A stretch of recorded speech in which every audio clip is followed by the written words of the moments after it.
Today on the Matt Walsh Show, infamous male TikToker Dylan Mulvaney had a star-studded extravaganza in New York celebrating his day 365 of girlhood. The entire DailyWire lineup made an appearance during the show. We'll play the clip and talk about it. Joe Biden lashes out at those who want to protect children from abuse, calling us sinful. The president also uses an alleged letter from a child to promote the gender wage gap myth. Netflix quietly cancels its kids show featuring a non-binary bison. In our daily cancellation, a conservative author is ruthlessly mocked by the left for not being able to define the word woke.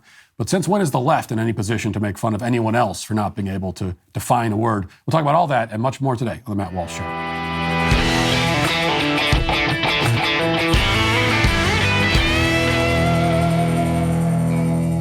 I'm sure you've all heard about the Silicon Valley bank failure by now. It was the second largest bank failure in history and seems to be signaling an even bigger problem with our entire banking system. Things are extremely turbulent right now, and the stock market hates turbulence.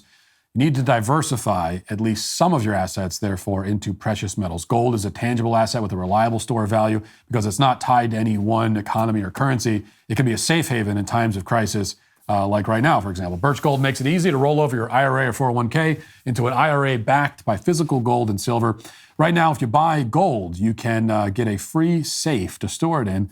That's right. On qualifying purchases now through March 31st, Birch Gold will ship a free safe directly to your door. If you want to find out more about that, you got to text Walsh to 989898 to claim your free info kit on gold and to claim eligibility for your free safe as well. With your retirement at stake, you want to be confident in the financial service companies that you work with, including whoever you choose to for purchasing physical precious metals as well. Text Walsh to 989898 and protect your savings with gold today. This week, male performance artist Dylan Mulvaney celebrated his day 365 of womanhood. Actually, I need to correct myself. He calls it girlhood, not womanhood, because this grown adult man is very specifically imitating an adolescent girl. It was day 365 of girlhood, then, to be precise. And I guess I need to correct myself again because it was actually day 0 of girlhood. He has experienced precisely 0 days of being a girl or a woman. A year from now, he'll still be sitting at 0 days. Another year after that, still 0 days. A year after that, 0 days. And when he dies, he will leave this earth a man with 0 days spent being anything other than a man. And when archaeologists dig up his bones centuries from now, they will know that they are the bones of a man. They won't know the preferred pronouns of the bones. They won't know anything about the bones except that they belong to a human male. When everything else is forgotten about Dylan Mulvaney, and everything else will be forgotten about Dylan Mulvaney, the only fact that will remain is the one fact he wants us to forget. So with those caveats, we turn to Mulvaney's Day 365 celebration at the Rockefeller Center. Commemoration really began a day before when Mulvaney appeared on Drew Barrymore's talk show and sat there with a pleased expression on his face when Barrymore literally knelt at his feet and paid tribute to the trans deity. He went from there to the red carpet and an even more adoring crowd. His Day 365 included celebrity guests and big musical numbers. He pranced around on stage and he basked in the applause of an adoring crowd who had all come out to congratulate him for pretending to be a girl for the past year. A fawning article in Rolling Stone tells us that Mulvaney spent a week rehearsing his Day 365 performance. It also tells us that he started developing the concept 6 months ago, which means that Mulvaney had only been, quote-unquote, transitioning into a, quote-unquote, girl for 6 months when he decided that his transition needed to be celebrated with a star-studded gala in New York. But not everyone who starred in the show chose to be a part of it. In fact, as it turns out, I made a cameo appearance along with the entire rest of the Daily Wire crew because every good show needs a villain, and that was our role to play. Watch. Things are going really well. Like, I just had my first dance as a girl, and I can pay my bills, and I'm building up a following, and I feel supported, and you know what? I'm feeling lucky. Let's Google my name.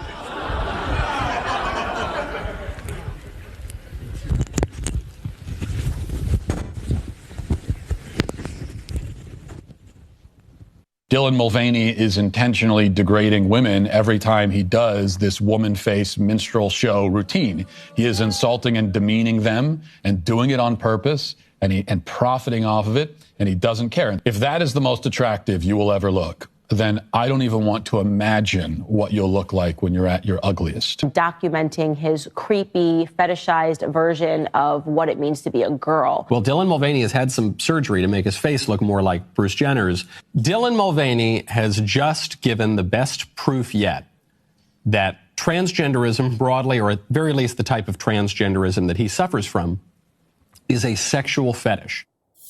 I just want to stop it there just for a second and say that this comment from Michael Knowles is way beyond the pale. I mean, how could you accuse this man of engaging in a sexual fetish? Is it because he has recorded videos singing about his penis bulge? Normalize the bulge. We are normalizing the bulge. Women can have bulges, and that's okay. We're not gonna stare at their crotches while they're wearing their little shopping shorts at the mall. Oh, thank you. Love you. Bye. Okay, well, I guess that is pretty good evidence that this is a sexual fetish on second thought. All right, so let's go back to the video then. Dylan is not a woman. Dylan is playing a caricature of a woman. That one can say he is a woman and become one of the most influential women in America in just 6 months of wearing dresses and ironing his hair. The patriarchy always wins, gang. Oh, and there is Dylan Mulvaney as Audrey Hepburn. The difference being that Audrey Hepburn was an actual woman with a vagina. Okay, now what in the right-wing house? Who put this hateful mess on up in here? I did. I showed it. What? Why would you give them even a second of your big day? Well, these are the people I have to deal with on a regular basis, so I thought I should include them in the evening. But that doesn't mean you have to listen to them. Well, I've always loved a little constructive criticism. Baby, there's nothing constructive about that. And it's not just criticism, it's indoctrination. Trans and non-binary people have been around for thousands of years. We have to pause it there again because, of course, that's total nonsense. Everything in the video is nonsense. But this always deserves special mention. Billions of human beings lived on this planet for thousands of years. Civilizations rose and fell without anyone inventing anything that even vaguely resembled the modern notion of trans and non-binary. It didn't exist anywhere at all until a group of weirdo psychologists and sexologists in the mid-20th century made it all up. That's the actual history correctly told. My love, they want to silence us. They want to silence us and keep us in the matrix. Well, I think we've established that I really like to talk, so I don't think they're going to have the best luck silencing me.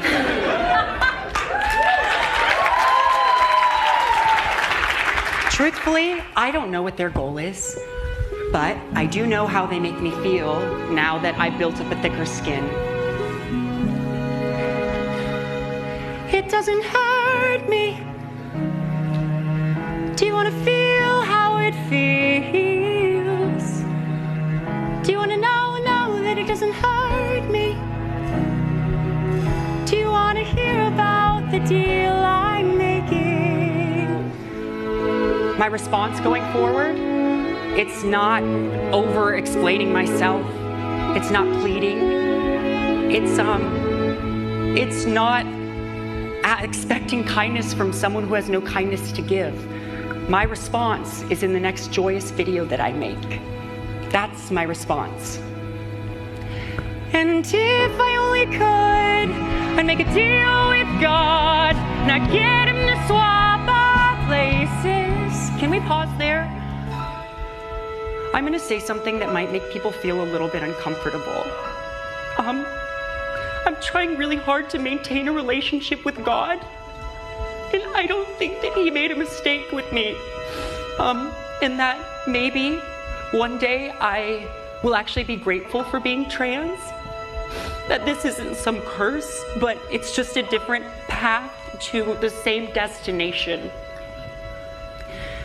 Be running up that road, be running up that hill, be running up that building. If I only could.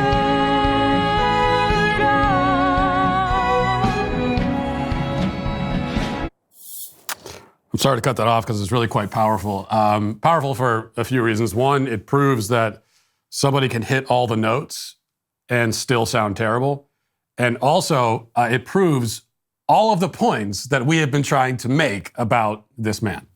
After all, our entire criticism of Mulvaney is that he is not a woman, but rather a performer wearing womanhood as a costume. His idea of womanhood is what he learned from Disney cartoons. And how exactly does he respond to that charge? Well, by dressing up as a Disney princess and dancing around on stage and delivering a tearful monologue while singing, exactly as a Disney princess would. A monologue that, by his own admission, he has been rehearsing for a week as part of a performance he had planned 6 months ago, so his tears are then about as authentic as everything else about him, which is to say they are utterly contrived and staged, just more emotional manipulation meant to shut down valid criticism. I mean, imagine a man, in blackface singing a self-pitying song about how his heart breaks whenever someone tells him that his costume is offensive to black people. That there is no difference here. Mulvaney pretends that he doesn't understand the criticism. That's because the trans agenda runs exclusively on falsehoods, bad faith, and emotional blackmail. And Mulvaney exemplifies all three. He puts on a cartoonish performance of womanhood that is as degrading and absurd as possible. He monetizes the performance. He amplifies it through every platform available. And then when the criticism rightly comes his way, he acts like he's just some random person trying to live his private life in peace. Speaking of his critics, he says that he doesn't know what our goals are. Now, I think he does. But for the moment, I'll allow for the possibility that he's as stupid and oblivious as he wants us to think he is. And so I will explain. Our goal is to defend reality, and it really is not any more complicated than that. And here's one reality. No real woman will ever get a red carpet extravaganza at the Rockefeller Center to congratulate her for simply existing, okay? No real woman's going to get that for actually being a woman for a year. That's the kind of spectacle only reserved for Dylan Mulvaney, a privilege enjoyed by him and people like him. Why is that a problem? Well, for a lot of reasons, but I can illustrate one of the reasons with maybe a brief story. So I think about when our most recent set of twins were born. And I'll never forget the moment. Of course, 2 months ago, standing in the delivery room, first baby born successfully, no problems. But then the situation turns dire with the second. The doctor, unable to safely deliver because of a prolapsed umbilical cord, has to make a split-second decision to perform an emergency C-section. There's a lot of blood. I'd never been in the room for any kind of operation before. I don't know exactly what I was expecting, but was expecting all that, the blood. And then there was my wife, laying there calm, but shivering at several points on the verge of passing out. The only thing I could do was hold her hand and tell her the babies are okay and everything's going to be fine. And I did tell her that, even though for a period of several minutes, I wasn't sure if it was actually true. But everything was fine in the end. And my wife has now taken on the task of caring for these 2 infants, along with 4 other children, with incredible grace and joy. And I'm not surprised to see her meet the challenge that way. She's a remarkable woman. I've always known that. That's why I married her. And yet, there will never be an event at the Rockefeller Center to celebrate my wife's womanhood, okay? She's not going to have any adoring crowds flocking to bask in her presence and applaud her and fawn over her for being a woman. She knows more about being a woman than Dylan Mulvaney will ever know or could ever know. She's experienced womanhood at the deepest level. She bears its scars, literally. She carries its burdens. She knows its blessings. She's a wife, a mother, a daughter, a sister. She's all the things that Mulvaney and his ilk have never been and can never understand. And yet he is put on the stage with the spotlight and the corporate sponsorships. He is celebrated for being what he isn't. It's like giving the Medal of Honor to some dude who played Call of Duty in his basement. Now, it's not that my wife would want all of this fanfare. She's not a raging narcissist like Dylan Mulvaney. The point is simply that by elevating and celebrating these fake cartoon faux women, our society has emptied womanhood of everything that's truly beautiful and meaningful and important about it. And if there's any solace to women, they aren't alone in this boat, far from it. The same has happened with manhood. The same has happened with everything. All that is good and true is hollowed out and made artificial and absurd and ugly. It's funny that one of Dylan's cohorts on stage there says that we, his critics, want to keep them in the matrix. Now, as always, the truth is exactly the other way around. Gender ideology is the matrix. What you just saw there on the screen, that's the matrix. It's, I'm sad to say, it's not nearly as cool as the movie version. But that's our version of the matrix, what you just saw.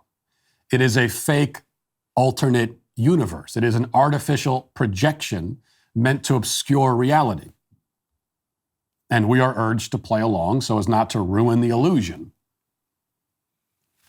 But we, some of us anyway, are tired of illusions.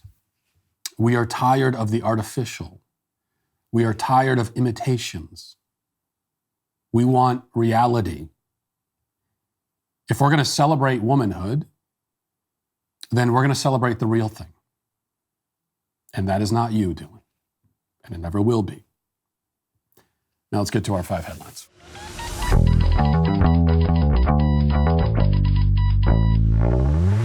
With everything going on in the world right now, you could really use a good night's sleep. That's why you need to check out Helix Mattress. I've had my Helix for years now, and I absolutely love it. A mattress should never be a one-size-fits-all solution, because why should you have to compromise on comfort? It makes no sense to do that. Helix has a sleep quiz that matches your body type and sleep preferences to the perfect mattress for you, because you don't want to buy a mattress that was made for somebody else. You got to go to helixsleep.com/Walsh, take their 2-minute sleep quiz, and you can find the perfect mattress for your body and sleep type. Your mattress will come right to your door for free. Helix has a 10-year warranty, and you get to try it out for 100 nights risk-free. They'll even pick it up for you if you don't love it, but you will. I know that I did. For a limited time, Helix is giving you 20% off all mattress orders and 2 free pillows for our listeners. Take advantage of this amazing offer at helixsleep.com/Walsh. With Helix, better sleep starts now. All right, we'll begin with this it's actually from last week. It's a report by KSTP in Minnesota. It says Minnesota Governor Tim Walz signed an executive order on Wednesday aimed at protecting the rights of Minnesota's LGBTQ plus community and access to gender-affirming health care. Lieutenant Governor Peggy Flanagan joined Walz for the signing ceremony at the Capitol shortly before 11 a.m. It comes as a few states around the country consider restricting drag shows. Tennessee's governor recently banned public drag performances, labeling them as adult cabaret. Several other states, including Idaho, North Dakota, Montana, and Oklahoma, are considering similar bans. Walz said that the order directs state officials to work with healthcare officials to ensure access to gender-affirming care is available to everyone, and also made clear that state won't cooperate with any other seeking to restrict the rights of or punish anyone in the LGBTQ plus community. So in other words, this is the bill that we've talked about on the show, the sanctuary state bill, turning Minnesota into a sanctuary state for child castration, mutilation. And so abusive parents can bring their kid to Minnesota to be abused in this way. And Minnesota is saying we're not going to cooperate with any of the states that have made this kind of thing illegal. So that was the bill. But I want you to listen to what the lieutenant governor had to say at the signing ceremony as she was talking about the importance of being able to castrate and mutilate children. Here's what she said. Because let's be clear, this is life-affirming and life-saving healthcare. When our children tell us who they are, it is our job as grown-ups to listen and to believe them.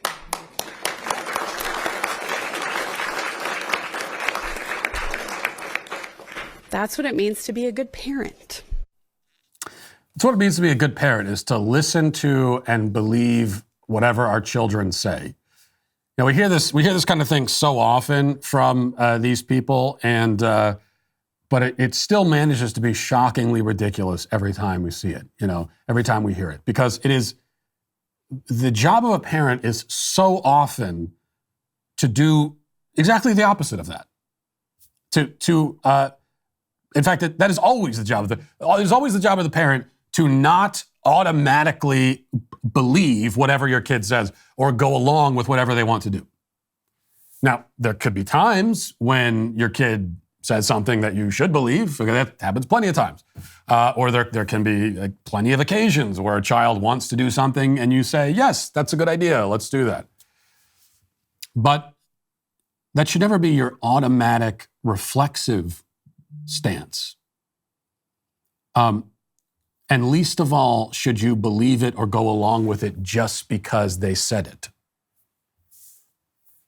All right, I think there's a place, and some people with the way modern parenting strategies don't agree with this, but I would still say, because I'm somewhat old-fashioned, well, maybe not somewhat, that there's definitely a place as a parent for the because I said so reasoning to your child, where you say we're going to do something, you say something, and they don't agree that they ask why, and your response was because I said so. And because now, if your child is asking questions in a sincere way and they're really trying to understand, then you should try to explain it to them. But sometimes a child can go down the why rabbit hole or object, and it's just a way of being defiant. And so then you want to train the child to understand that they need to respect you and your authority. And even if they don't understand why they have to do something, they still shouldn't do it. Okay, if the child doesn't quite understand why they shouldn't run into the middle of the street, it doesn't matter. Don't run into the street because I said so. So that's parent to child, because I said so. And yet these days, that, as I said, many people would say, well, that's authoritarian. You can't parent that way. Because I said so is never the appropriate response. And yet they want it to go the other way. Essentially, they think that should be a valid response from the child to the parent. Hey, mom and dad, we're going to do this. This is how I'm going to live my life. Well, why do you? Because I said so. It's because I said so, and that means you have to go along with it. No, your job, you are, because the child doesn't have the capacity for discernment, certainly not a fully developed capacity, then it is your job to be that, you are kind of pinch hitting so often as the person who's able to engage in discernment. So you have to lend him your discernment powers, which means you're saying no a lot to a child. That's the way it has to go. So this is, it's not just completely ridiculous when it comes to this particular topic, although it is especially ridiculous and harmful there when it comes to the topic of gender ideology, but across the board, it makes no sense at all. A similar topic here, Joe Biden this week spoke out against states that are banning child castration and sterilization. And he had his own reasoning that he offered. Listen to this. Transgender kids is a really harder thing. What's going on in Florida is, as my mother would say, close to sinful. I mean, it's just terrible what they're doing.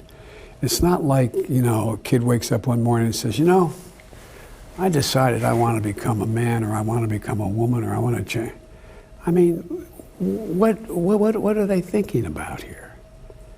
They're human beings. They love, they have feelings, they have inclinations that are, it just, to me, is, I don't know, it's cruel. And the way we do it is we make sure we pass legislation like we passed on same-sex marriage. You mess with that, you're breaking the law, and you're going to be held accountable. So what he's actually saying here is, if we're to skip right over the sinful part, which really we can't skip over that. I mean, this is, yet again, the left going right to the moral argument. And for so long, on the right and conservatives, they've told themselves that we can't, you don't want to make the moral argument. Moral argument's not persuasive. We don't want to legislate morality. We don't want to be accused of that. So we're always going to make the practical argument, or the economic argument, the financial argument.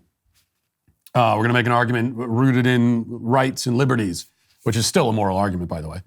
All these arguments, even the financial argument, it's an economic argument. It's always, in the end, a moral argument. But this is what the conservatives have been convinced of, and for years have gone along with it. We got to make an argument that seems practical. Meanwhile, on the left, they go right for the moral argument every single time, and the religious argument too. They'll tell us not to do it. So if we say something, you're trying to shove your religion down our throat. And so often conservatives have been persuaded by this kind of manipulation. But then what do you hear from Biden? It's sinful. It is a sin. And what is he saying? It is a sin to not castrate a child. To not do that would be a sin. And since he brought it up, I mean, he's bringing sin into the conversation. I'd love to hear him flesh that out some more. Where are you getting that biblically? Please give me a chapter and verse here of, the part of Scripture that leads you to believe that we are, not only is it okay to castrate a child, but we're actually morally obligated to sterilize, castrate, mutilate children. So he says it's sinful. And for that reason, he says it's sinful. And for that reason, what he's advocating now is the federal government to get involved and step in and stop these states from passing these laws. That's the level that they're playing. They're going to take their moral argument and they're going to translate that directly into legal action. And why are they going to do it? Why does he want the federal government to step in and say to Tennessee, for example, you're not allowed to pass a law like that? Why? Well, because it's the right thing to do, they say. So they go right to the moral argument, and we in effect surrender that ground to them, which we absolutely shouldn't do. And our response is, why shouldn't you be doing these things to children? Well, to begin with, it's wrong. It is morally wrong, and it is grounded in falsehood. This is also funny from Joe Biden. An alleged letter from a child, though based on the handwriting and spelling, it looks like something could have easily written to himself. But we can put the tweet up on the screen. So this is what he tweeted out. First, the letter. It's a screenshot of the letter. It says, "Dear President Biden, I just wanted to tell something not fair to ladies. Men are getting more money than girls. I think you should fix this since you're the president. Even I'm a child, and I think that we should do something. From Charlotte." And then Biden responds, "Charlotte, I couldn't agree more. Women lose thousands of dollars each year and hundreds of thousands over a lifetime because of gender and racial wage gaps. I'm committed to building an economy where my daughters have the same rights and opportunities as my sons." It's always interesting to me when they use children to make their points. And they think that, of course, the reason they do is they think it makes it more powerful. You say, even a child can understand that why this isn't right. That there's a gender wage gap. Even a child can understand that. No, it's not even a child. It's that, of course, a child will have this view of it. If you say to a child, men go out and work, and there are women who go out and work, and if you add up all the money that men make and women make, men make a little bit more. Now, if you say that to a child, in their childlike mind, they're going to just assume that this must be, evidence that there's some sort of plot to stop women from earning more. They're not going to ask questions like, well, are we comparing people who work in the same industries? Are we comparing men in one industry with women in the same industry? Are we factoring in things like hours worked, experience level, skill, qualifications, all of that kind of thing? Are we taking into account things like men are more willing to move for a job than women are? Men are more willing to take on extra hours than women are. Men are much more likely to do dangerous jobs, and the dangerous jobs very often will pay more. I mean, working on an oil rig, for example, is a well-paying gig, and it's also dangerous. A child's not going to ask any of those questions. Okay, so Charlotte, who's however old she is, let's assume she's 7 or 8 years old or something, she's not going to ask that because she's a kid. And so when you tell her about the, quote, wage gap, that's all she's going to think is, well, okay, well, there must be some evil plan out there to stop girls from making more. But it's adults who are supposed to be able to understand that there are a lot of other factors to take into account here. And you can't just do a generalized comparison between all women in the workplace and all men. That doesn't make any sense to do that. So all he's really proving is that the leftist view of the so-called gender wage gap is childish. It's the kind of thing that resonates with a small child.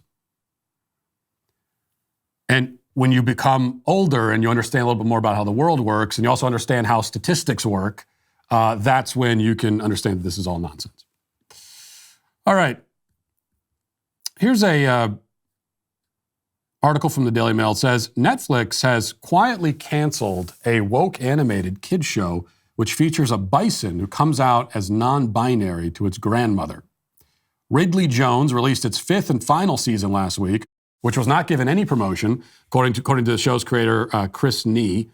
The 2-time Kids Screen Award winner and Emmy nominee series received harsh criticism online following the release of episode 8 of season 5, called Herd Day, which centers around a bison called Fred, who comes out as non-binary to their grandmother, who's voiced by Cyndi Lauper.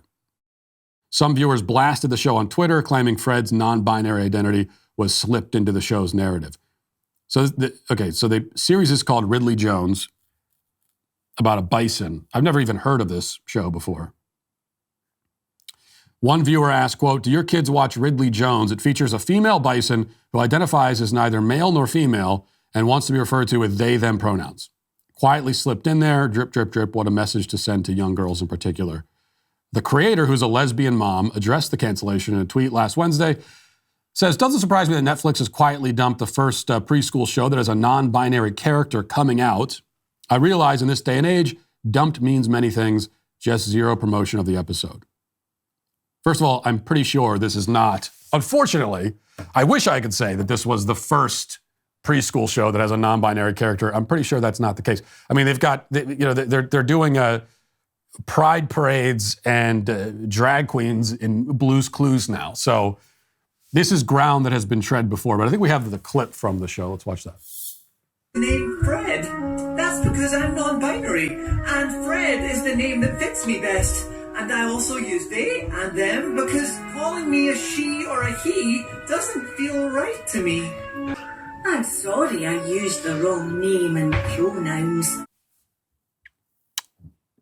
Well, yes, exactly as we were told. A non-binary bison in the kids show.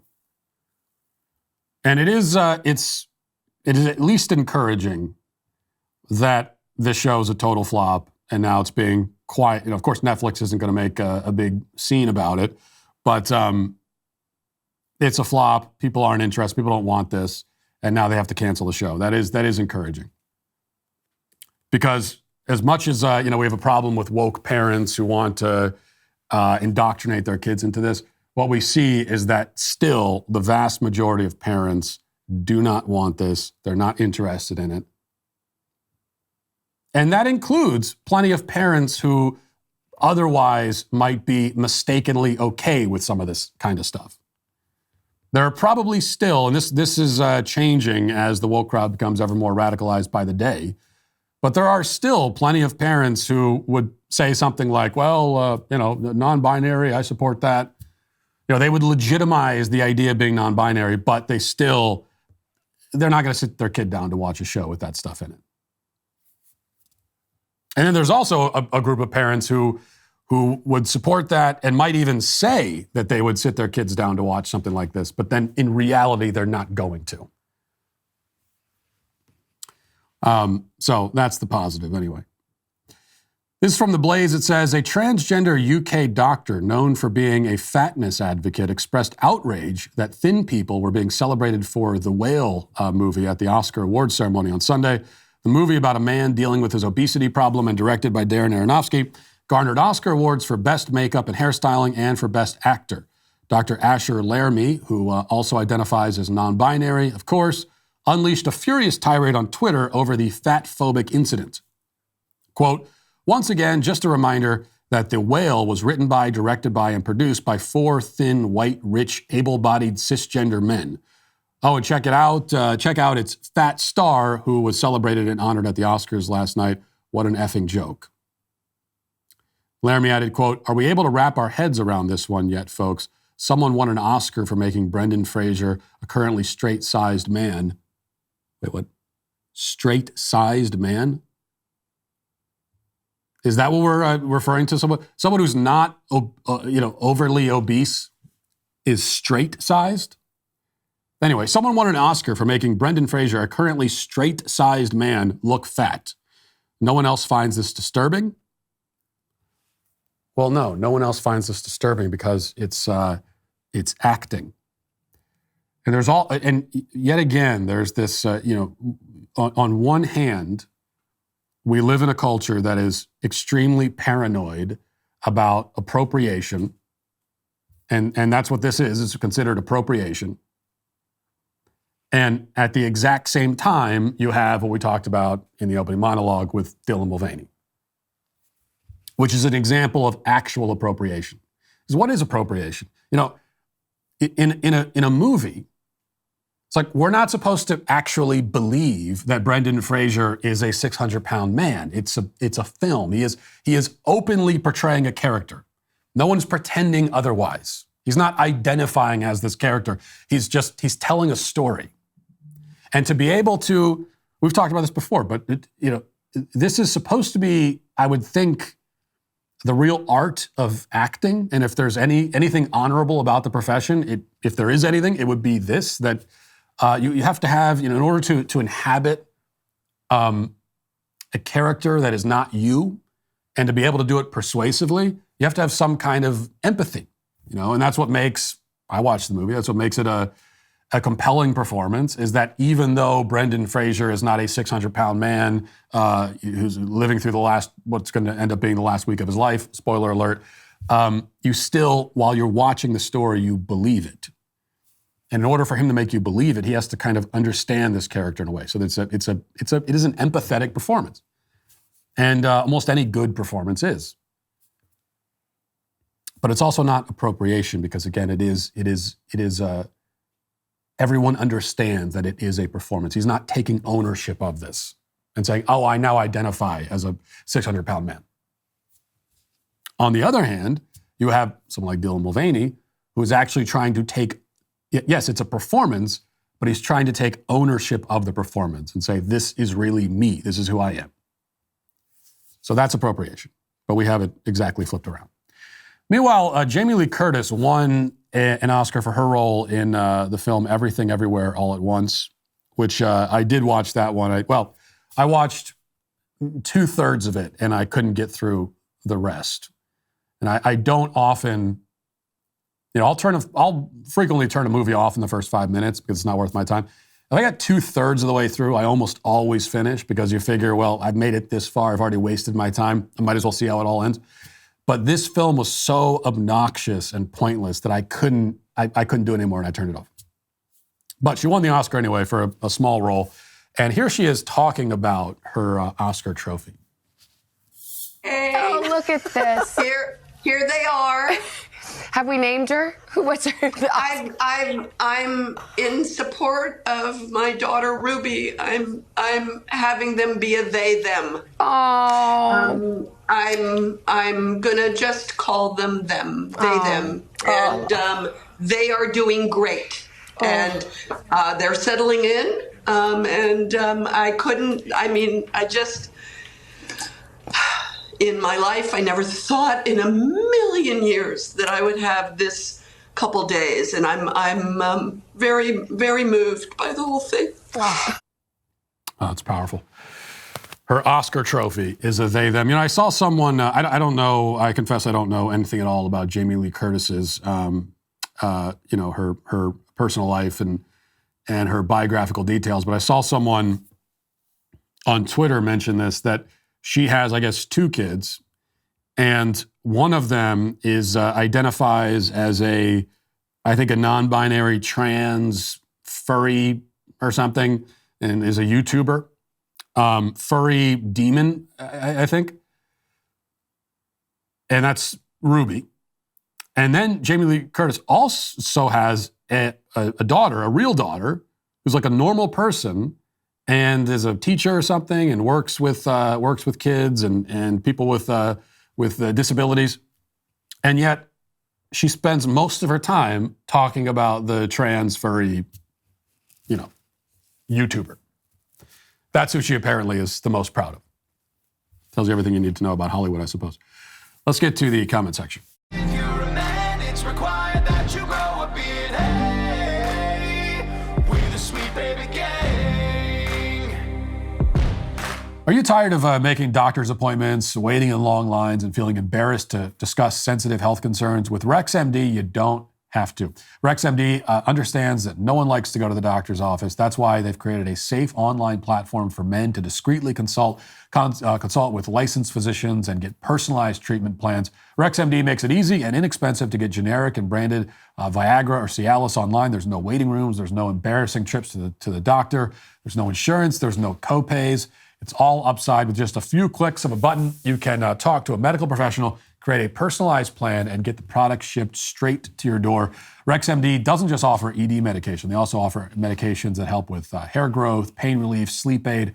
Unlike other brands, RexMD is FDA approved, clinically tested, and a U.S. licensed pharmacy. RexMD has already helped over 300,000 guys gain confidence quickly and conveniently. They're here to help you too. Take advantage of their best deal yet at rexmd.com/Walsh and save up to 90% off by paying only $2 per dosage. That's rexmd.com/Walsh for up to 90% off. Go to rexmd.com for more details and safety information. I have to briefly mention this because my wife, though being a great woman, as mentioned earlier, also almost got herself canceled today. She almost made it into the daily cancellation. It's been a little while since she's been there, and she almost earned another trip. So here's what she did. She went out, and don't ask me to explain this because I can't, but she went out and bought harmonicas for all of our kids, except the two babies. So she didn't get harmonicas for the infants at least. So for the 4 kids, she got harmonicas. Again, can't explain why, can't even theorize. But she got them all harmonicas. And so this is what my house sounded like all weekend.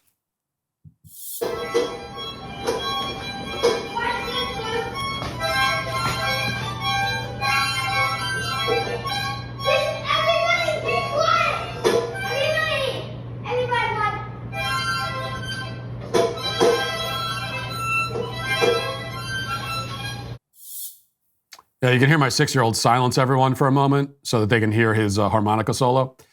And that was my life all weekend. It was just that. I kept confiscating the harmonicas, but then they would end up back in circulation again. And I took them out to eat on Saturday at a restaurant. 2 of them pulled out their harmonicas at the restaurant and started playing them. My daughter started playing harmonica in the car. I almost drove into a tree. And the thing is, this is what makes it. I like the harmonica, or at least I used to. And so we're driving in the car, and all the songs I put on that are on my Spotify playlist, all of them have harmonicas in them. Because prior to this, I thought that there's no bad way to play a harmonica, and a harmonica improves every song. And so I put, I'm just listening to music, the kids are in the car, and my daughter pulls out the harmonica, starts playing along to the music, debunking my theory about a harmonica making everything sound better. It was like being followed around by a Blues Traveler cover band all weekend. The good news now is that they've all been lost. So that's, you buy your kids a noisy toy, and within 4 days, they're all gone. And when I say lost, I mean, quote unquote, they've been lost. I don't know what happened to them. William Baker says, I was in Nashville and saw a bachelorette party with their Cash App handle displayed. I did the fair and equitable thing and requested $5 from them. They still have not paid. I think that's a great response. That's what people need to start doing. This is a big thing in Nashville. I don't know. I've complained before about this. I don't know how common it is. I do a fair amount of traveling. I don't see it as much in other cities, but in particular because Nashville is unfortunately the bachelorette party capital of the world. We get a lot of this, of women driving around in their cars with their Cash App or Venmo or whatever proudly displayed on their windshield, panhandling. And these are often it's okay. if you're a woman, you came with all your friends to Nashville for a bachelorette party, that already tells me you might not be rich, but you're not impoverished. If you got the money to go to another city to party all weekend, then you're not exactly a person in need. And yet there's no compunction about, essentially, you put it on your windshield, then every single person who happens to be behind you in traffic, you're asking them for money. No shame at all.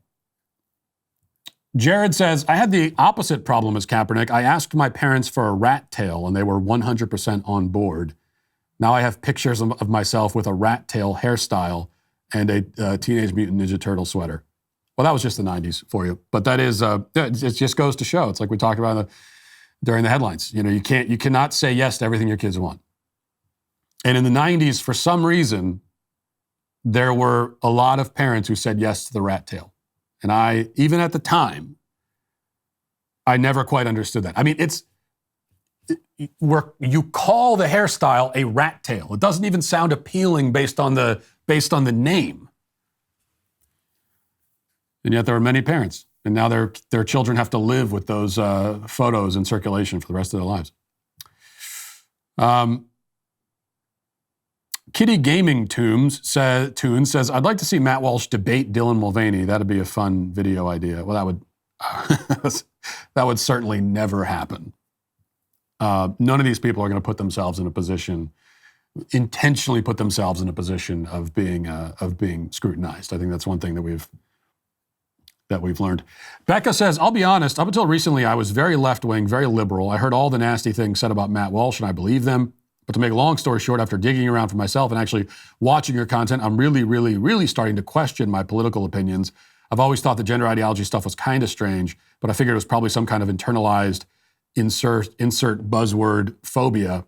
Now I'm thinking that my first reaction was right. It is strange, and worse than that, it's wrong and dangerous.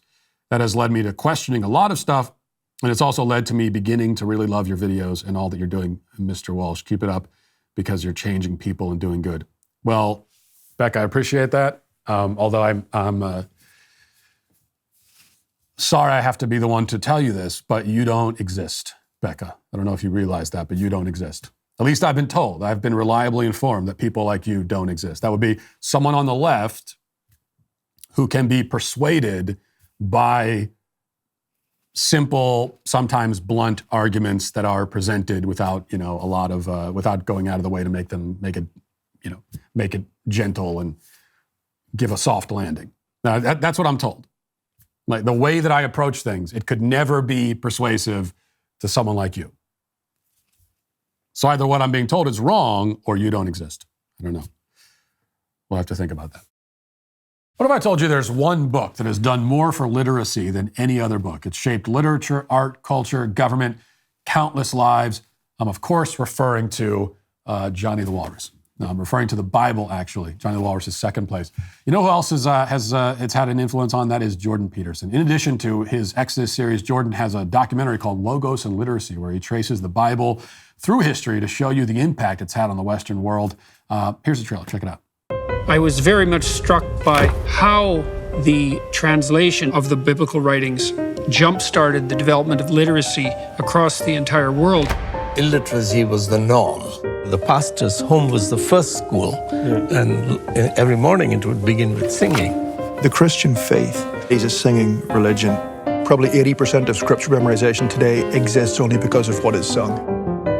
This is amazing. Here we have a Gutenberg Bible printed on the press of Johann Gutenberg. Science and religion are opposing forces in the world, but historically that has not been the case. Now the book is available to everyone. From Shakespeare to modern education and medicine and science to civilization itself. It is the most influential book in all of history, and hopefully people can walk away with at least a sense of that. Now, this is the part where I normally tell you that Logos and Literacy is only for DailyWire Plus members, but actually we're making it available for free for everyone at DailyWirePlus.com. But it's only for a limited time. We don't do this very often, so take advantage of it. Go watch Logos and Literacy today at DailyWirePlus.com. Now let's get to our daily cancellation. Last week, the Daily Wire published the book Stolen Youth by Carol Markowitz and Bethany Mandel. And the book exposes the left's assault on childhood, which is waged largely through indoctrination campaigns by the media, the education system, the entertainment business, and of course the medical industry. It's an important book on a crucial topic. I'd recommend that you pick up a copy and give it a read. Of course, the problem with writing a book is that once it comes out, you have to promote it. And promoting it means you have to do an ungodly number of interviews where you answer the same sorts of questions over and over and over and over again. And you would hope that the repetition would make you sharper. You have better honed answers each time. But it doesn't always work out that way. The excessive exposure to cameras and microphones can instead lead to minor flubs and gaffes, brain farts, to use the medical term. And this wouldn't be a huge deal, except for the fact that we live in the era of social media where the peanut gallery is looking for any opportunity to turn a brief mental lapse into an entire news cycle. And that's what happened this week to one of the authors of the book, Bethany Mandel, when she appeared on a show called Rising yesterday to promote her book. And she was asked in the interview to define the word woke. And after being asked that question, Mandel momentarily fumbled over the answer, and that was all the left-wing mob needed. Her name was soon trending nationwide, thousands of people jumping on the dog pile. There were articles published in mainstream media outlets like the Washington Post and the Independent. The left ruthlessly mocked her for not having a pithy definition of woke ready to go, claiming that this lapse somehow proves that the conservative critique of wokeness is illegitimate. The Washington Post headline summarizes this line of thinking. It said, quote, "A viral moment reinforces the hollowness of woke as an attack." Meanwhile, leftists on social media claimed that the viral moment is evidence somehow that the term woke is a bigoted term. A guy named Torre posted, quote, "At this point, woke is a slur. The way the right uses it is an undercover way of saying those people or non-white people. It's a polite way of saying the N-word. But in this case, the N-word includes blacks, LGBTQ folks, and other marginalized groups." Well, of course, obviously woke is a racial slur. It's a term conservatives use, after all, which means that it's racist automatically. Whatever else we could say about it, we must begin by calling it racist and also end by calling it racist. Because, of course, everything is racist. As for the clip that has provoked all of this reaction, let's just watch that and then we'll discuss. Here it is. Of Americans consider themselves very liberal, and probably fewer of them consider themselves to be woke. And so, when we talk about traditional, what does that mean to you? Would you mind defining woke? Because it's come up a couple times, and I just want to make sure we're on the same page. So, woke is sort of the idea that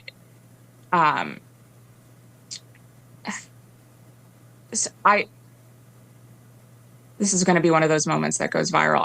Woke is something that's very hard to define, and we've spent an entire chapter defining it.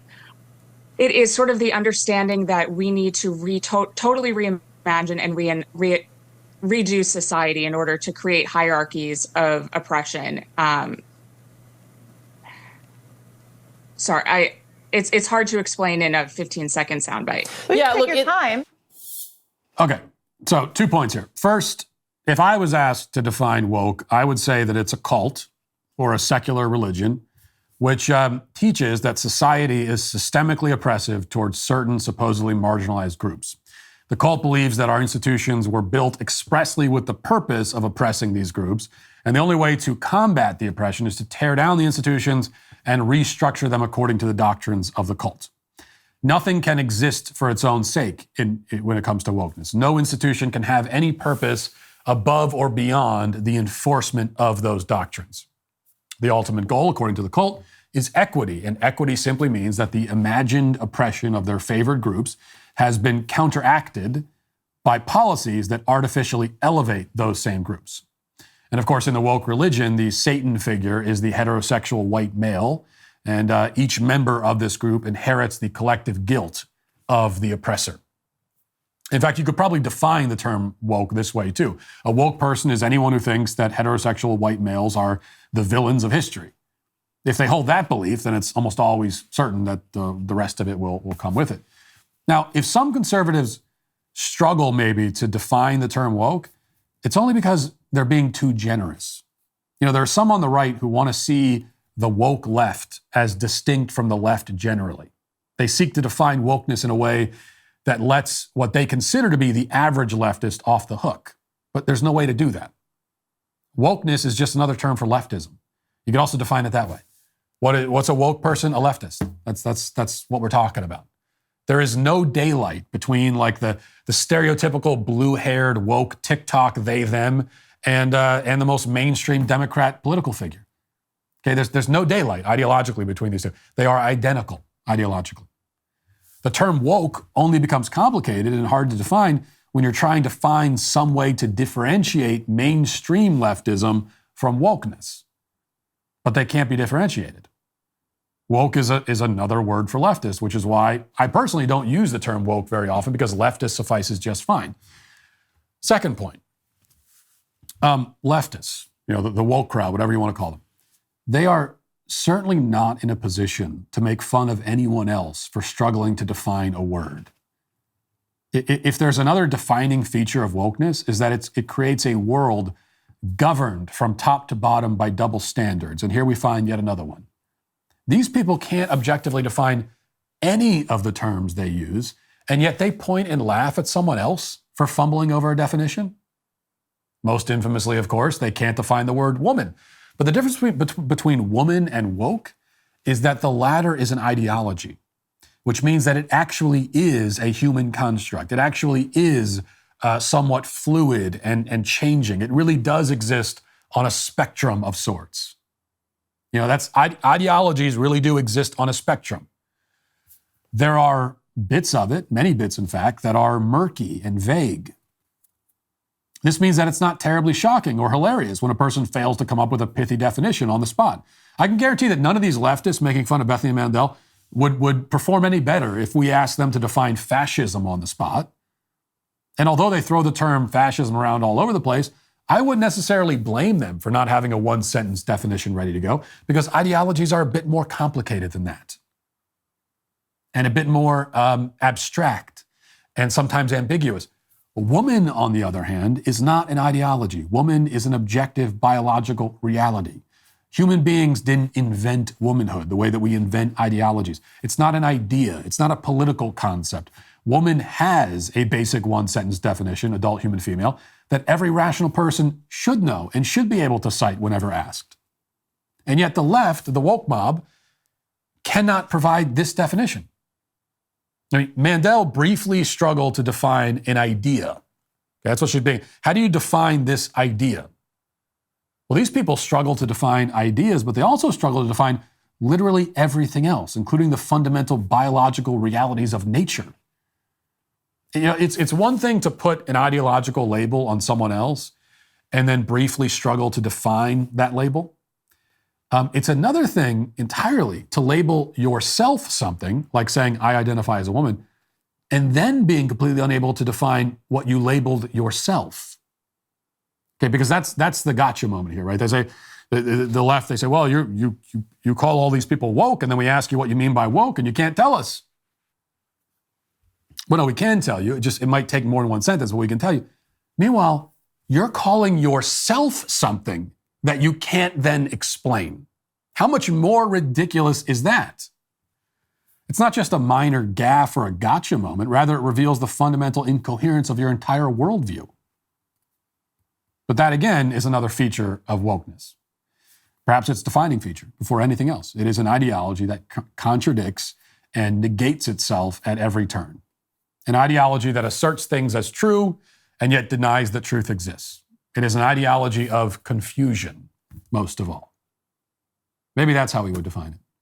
Wokeness is confusion made into an ideology. I think that works too.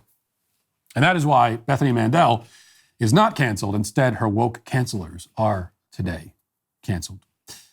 And that'll do it for the show today. As we move over to the members block, if you want to join us for that, you can become a member and use code Walsh at checkout for 2 months free on all annual plans.